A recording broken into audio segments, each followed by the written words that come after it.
everybody, Angelica here. I want to show you all how to make espresso. It's something that I really enjoy drinking, but I never knew how to do it. And now with Starbucks not open, it's a really good time to learn. So you probably have these items in your house, maybe except for the espresso machine, but if you do, then this video is for you.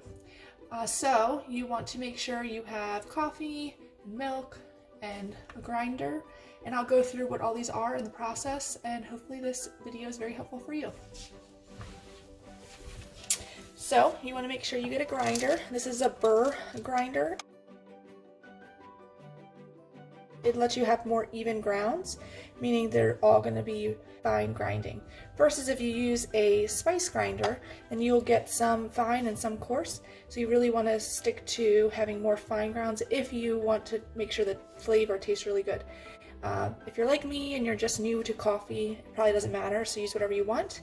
In regards to the beans that you use, it's just coffee grounds, and you can choose whatever you like, but usually people use dark roast for espresso. Espresso is just the way you're making the coffee, and that's why we're using the espresso machine. So I'm going to just grind this, and you grind it until you have enough.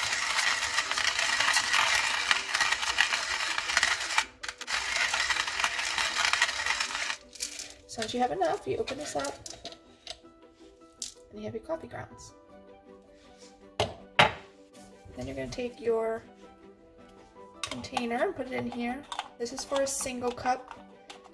Most machines also have for a double, which is just bigger compared to this one. So I'm just starting my morning, so I'm going to stick to the single. While I'm setting this all up, I'm going to turn my machine on. This one specifically is the De'Longhi espresso machine. It's one of the cheaper versions, but it works really, really well. So I believe this one was like under $100 when we got it. And it's very simple to use. There's some functions that maybe aren't as fancy as the more expensive ones, but the more expensive ones could be hundreds of dollars. So anyway, I turn this to get it warm, and then once it turns green, that's when we can start making the coffee or the espresso. So next I'm going to put what I need to in here. So I'm going to take some grounds, put in here. And once you do that, it has kind of like a pile. You want to tamp it down. You don't want to go too hard because then the water can't go through. So make sure that it seems full. It doesn't look like you have to add any more. So there it is. It's tamped down. Once you do that, you'll put that in here. To position it. And then I'm going to put my coffee cup underneath. Since it's still not green, just get everything else in place. I'm going to be using some milk because I'm going to make a latte today with my espresso, which is why I'm using the bigger cup. If you just drink espresso, which I'm not quite to that level yet, I told you I'm a beginner, you would use a cup like this, and then you would pour espresso until it gets to there. It's really pretty, has a little cream on top, it looks like, but it's really just the way that the machine makes it. So now it says okay, so I'll start that in a moment, but I'm just pouring some milk in here. I'm a little lactose intolerant, so I'm using oat milk. You can use kind of any brand. We've tried different ones if you like alternative milks. And this one actually does foam up pretty well, so we're pretty impressed by this. They have a barista version, but it's not a huge difference to us, so it just may not foam up as much. And you'll see when I pour it, I'm not doing it like a barista because I'm not quite that level. Again, it's a beginner's video. So, I'm going to start it now, and all I do is turn it here so we can start pouring.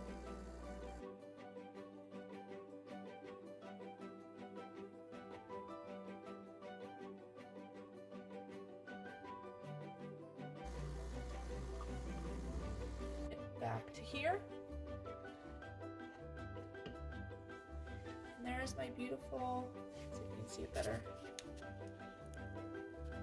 my beautiful espresso.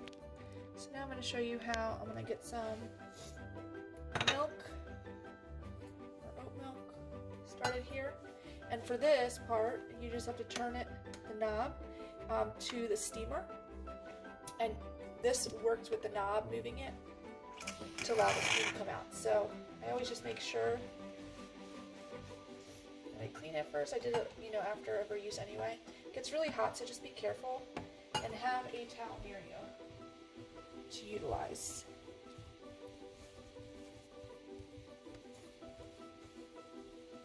So I'm just going to put this in here. It's going to get really loud for a moment. And when you see me turning it, there's a plus and a minus sign. I'm just turning it all the way to the plus. And as soon as this starts foaming up, I'll try to show you at an angle here. As soon as I get it really foamed up, then I'll take it away.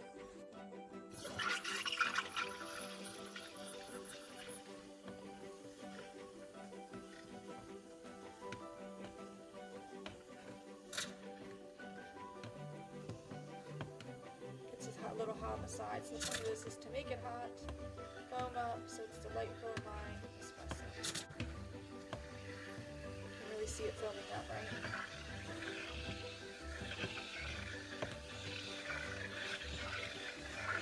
So some of the more expensive espresso machines have a better foaming wand, and by better I mean it's more out of the way. This I have to kind of move around the machine.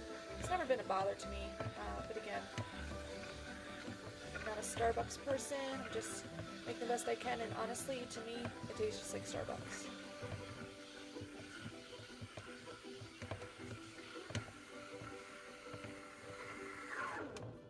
So I'm just stopping it.